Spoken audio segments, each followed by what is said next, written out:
Del Partido Nacional y Edgardo Novick del Partido de la Gente violaron la veda electoral al emitir publicidad en radio y televisión con fines electorales por fuera del periodo que habilita la ley. Ahora hay una subcomisión de ministros que se va a encargar de la redacción de esta sentencia que será presentada hoy en la Corte, donde definitivamente se va a terminar este tema. Vamos a recibir al ministro de la Corte Electoral, Wilfredo Penco. Buenos días. Buenos días. Gracias por venir. Con mucho gusto. Bueno, esto lo hemos hablado mucho, ¿no? De qué pasa antes de la campaña, lo que establece la ley. Primero, recordemos qué establece la ley. Y segundo, qué pasa con estas publicidades y con estos candidatos. Bien, es una ley que se aprobó en 1998, es decir, tiene más de 20 años de vigencia, y que tuvo una reforma en el año 2004.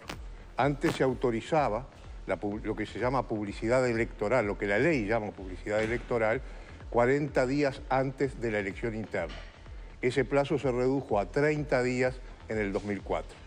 También en aquella oportunidad la publicidad electoral se refería, me refiero a la ley del año 98, a medios de radiodifusión, televisión abierta y televisión por abonados. No existía prácticamente internet en aquella época. Efectivamente, pero tampoco estaba prohibido en esa ley la publicidad electoral en los medios de prensa. Claro, prensa escrita y cartelería pública tampoco. No, pero prensa escrita se incorporó en el 2004. Tampoco es posible realizar publicidad electoral en prensa escrita. O sea que lo que queda libre ahora es internet y vía pública. Internet no está regulado y la vía pública está regulado por la reglamentación municipal o departamental en cada departamento. No es competencia del ámbito nacional. Bien. Y habría que ayornar un poco eso, ¿no? Sobre todo por el lado de Internet. Hoy la gente pasa más tiempo en Internet que en los medios de comunicación tradicionales, la radio, la televisión. Sin duda alguna. Sin duda alguna, este es un tema que está sobre la mesa, no en el Uruguay, en todos los países del mundo y en particular en los países de América Latina. Con frecuencia nos reunimos integrantes de organismos electorales de los distintos países del continente, y este es un tema que está en el primer punto del orden del día. Ahora, es un tema que no es fácil de resolver, de reglamentar, y por lo tanto se han hecho avances a este respecto. Está bien. El tema, Wilfredo, es por qué el legislador pretendió controlar la publicidad en el 98, con el ajuste en el 2004, pero no previó sanciones. Sí, efectivamente, respecto a este tema, yo puedo decir, no es la primera vez que lo digo, no es la primera vez además que lo dicen miembros de la Corte Electoral, no de esta, sino de cortes anteriores, que es una ley incompleta, es una ley imperfecta, porque establecer que la norma es tal y su violación no establece sanciones para ella, se trata de una norma que no es completa. Por eso ni denuncian casi. Ha habido denuncias más en el periodo de veda, claro, de 48 horas, entre el cierre de la autorización para la publicidad electoral y el acto electoral. Pero es de gran hipocresía esto de no prever la sanción, porque además son los mismos legisladores que violan la norma sobre la cual están legislando. Yo he leído el debate en el Senado que se produjo en aquella oportunidad y este tema estuvo planteado. Y legisladores sostuvieron, es una tesis que yo respeto, aunque no comparto, que la Corte tiene que pronunciarse sobre el tema, como lo va a hacer en esta oportunidad, y que eso supone una sanción de carácter moral, que un organismo como la Corte, que es el organismo constitucionalmente establecido para controlar los procesos electorales, se pronuncie a este respecto, significa, en el caso de que se dictamine que hay violación de la ley, de que se trata de una sanción moral. Es una interpretación, evidentemente. Sí, que no es suficiente. Habrá, pero que de repente el candidato que está prefiriendo hacer publicidad salteándose esa norma, dice, bueno, me espero el rezongo y sigo haciendo publicidad.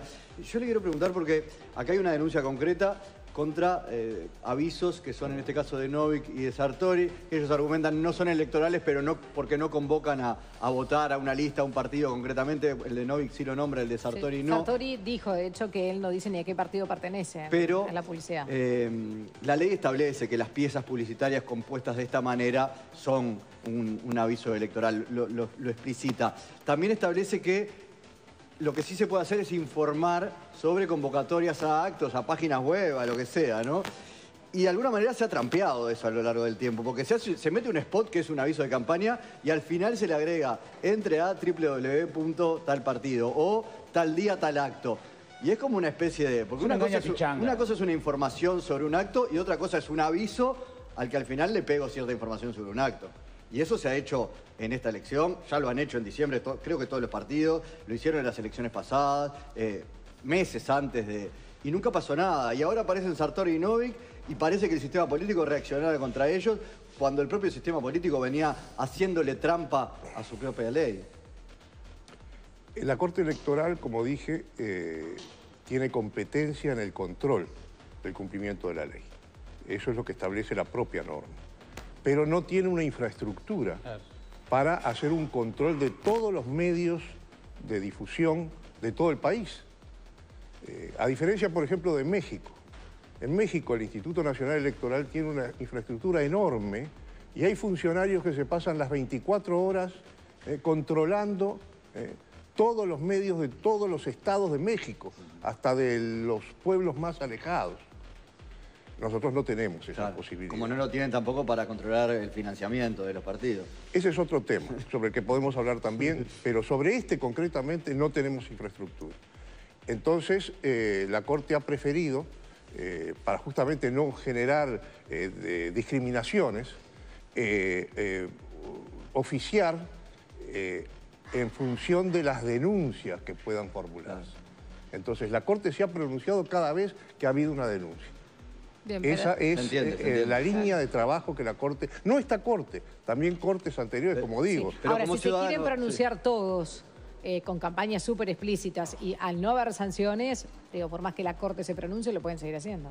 Bien, yo digo que, y este es un procedimiento que he propuesto, que la declaración de la Corte al respecto, en el pronunciamiento sobre el tema de fondo, debe ser comunicado, en primer lugar, naturalmente, que a los denunciados, al denunciante, pero también a los medios de comunicación, a los medios de comunicación que reciben y difunden esa publicidad, estableciendo qué opina la Corte sobre ese tema. Es decir, que ya no solo se trata de la receptividad del denunciado, sino también de los medios de comunicación, y también se lo vamos a comunicar a URSEC, que es la unidad reguladora de los medios, que naturalmente actuará de acuerdo a sus competencias y como le tiene. Me hace acordar la JUTEP también, los fallos de la JUTEP que siempre quedan en una recomendación, pero no pasa nada. Pero me gustaría saber la opinión de la Corte entonces sobre, o del ministro en este caso, sobre esa trampa de agregarle al final del aviso una convocatoria a mandar un mail, a una página web o a un acto.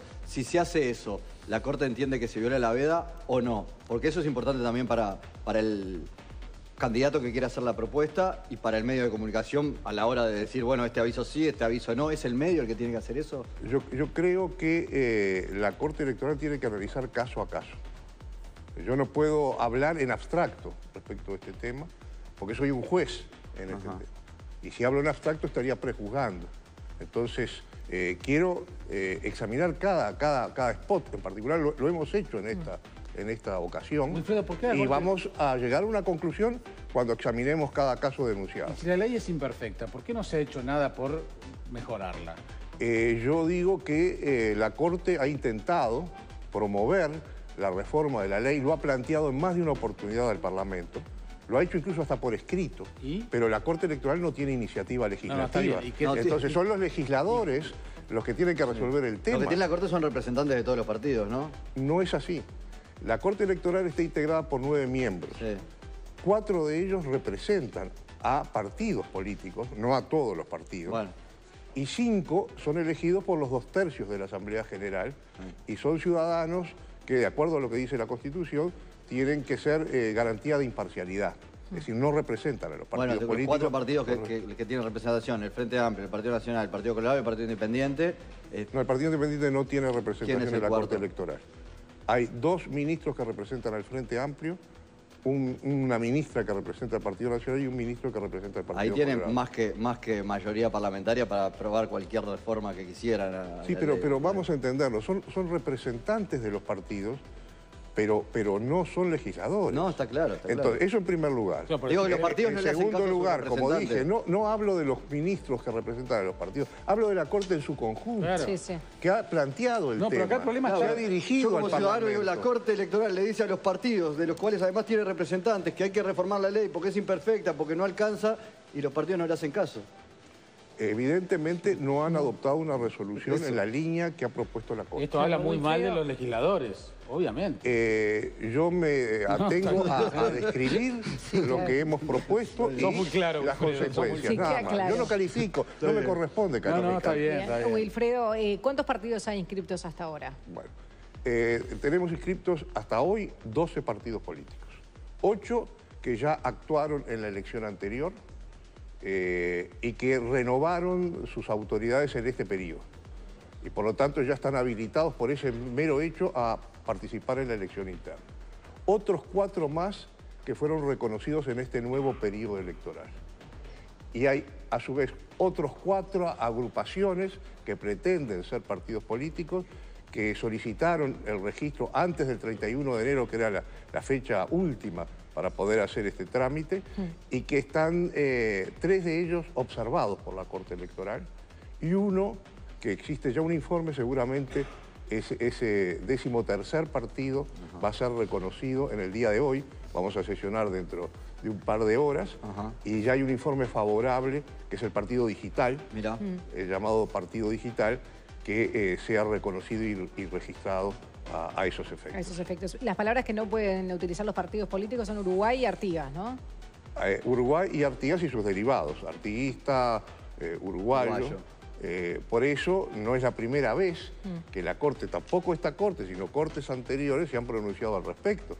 En el año 2008 se rechazó una agrupación que pretendía convertirse en partido político, que se denominaba, entre otros nombres, como artiguista. Sí. Eran integrantes del llamado Movimiento Revolucionario Oriental, MRO, que encabezaba el entonces dirigente Rossi Garretano, que pretendió constituirse en partido político con un nombre cuya síntesis era Comuna, esa A, representaba artiguista, y ya entonces la Corte rechazó. Pero sí agrupaciones, esa porque la vertiente artiguista es... Por supuesto, bueno. vertiente artiguista, Sí. Vamos Uruguay, Asamblea Uruguay, pero esas son nombres de agrupaciones. En cambio, los lemas, Los partidos. los lemas, además, son objeto de una legislación que habla de la protección de esos lemas. Entonces, la situación es absolutamente distinta. Claro. Por lo tanto, ni Uruguay, ni Artigas, ni uruguayo, ni artiguista puede estar en la denominación de un partido. De un partido. Hay muchos que tienen que sacar la credencial por primera vez. ¿Cuáles son los pasos? ¿Qué es lo que tienen que hacer? Bueno, tienen que concurrir a las oficinas inscriptoras que hay en todo el país, en todos los departamentos. También a las oficinas móviles que se despliegan, en el caso del interior, hacia las localidades fuera de la capital departamental. Y en el caso de Montevideo, en varios barrios de Montevideo o en varias instituciones públicas, el Instituto de la Juventud, la Intendencia de Montevideo, allí han funcionado o van a seguir funcionando mesas móviles, es decir, hemos incentivado la inscripción cívica. En el caso de Montevideo pueden hacerlo en la sede de la Junta Electoral de Montevideo, en la calle 25 de Mayo e Ituzaingó, tienen que presentar su cédula de identidad y en el caso de los no nacidos en Montevideo también testimonio de la partida de nacimiento. Siguen Nacieron demorando. en Montevideo, la propia Corte, la propia Junta procesa su acta, es decir, se ha facilitado todo. ¿Y la gente se sigue demorando como en la época que sacamos las credenciales nosotros y dejando para el último día? Bueno, aunque se ha Vas a- incentivado respecto del periodo anterior la inscripción cívica, aún falta un porcentaje relativamente importante. Vamos a ver esa cola de de acuerdo a las siempre. expectativas que hemos proyectado. También depende del departamento. Por ejemplo, en Maldonado o en Rocha ya se superó el 100% de inscripción de lo que habíamos programado, de lo que habíamos proyectado. Montevideo, en cambio, es el departamento más rezagado. De todas maneras, la Corte está tomando medidas no solo de incentivo respecto a la inscripción cívica en estas próximas semanas, porque el plazo último es el 15 de abril, es decir, que después del 15 de abril ya no se puede solicitar la credencial, no se puede tramitar la credencial más, aun cuando cumplan 18 años después del último domingo de octubre de este año, y por lo tanto tienen derecho a votar en las elecciones del año que viene. Derecho y obligación. En la departamental y en la municipal. Es decir, no se reabre el periodo inscripcional después de octubre para que los que cumplan 18 años entre el último domingo de diciembre y el segundo domingo de mayo del 2020 cumplan 18 y puedan estar habilitados para votar. Tienen que inscribirse ahora, antes del 15 de abril. Atentos a los nacidos en 2002 a ese dato, porque eso es lo que pueden decir, no, a mí no me toca porque yo todavía tengo 16. A ellos les toca también en la medida en que cumplan 18 años el segundo domingo de mayo del 2020. Pero quiero decir algo más, que quienes quieren participar en la elección interna tienen que inscribirse antes del 29 de marzo, porque el 29 de marzo es el cierre ficto del padrón. Y por lo tanto, quienes no se hayan inscrito y no hayan sido aceptados sus expedientes inscripcionales a esa fecha, no van a poder participar en la interna. Podrán participar en la nacional, pero en la interna no van a poder no es obligatorio y en la nacional sí. En la interna no es obligatorio y en la nacional sí, efectivamente. Bien, a no dejar para el último momento y tampoco buscarla, porque después está el uruguayo que la busca y no la encuentra y dice, la perdí, no sé dónde dejé la credencial. Podés votar sin credencial, sí, no sé por qué te lo digo. Así es. Vos sos uno de ellos. Wilfredo Penco, muchísimas gracias. Nosotros tenemos que actualizar hasta ahora los datos del tiempo.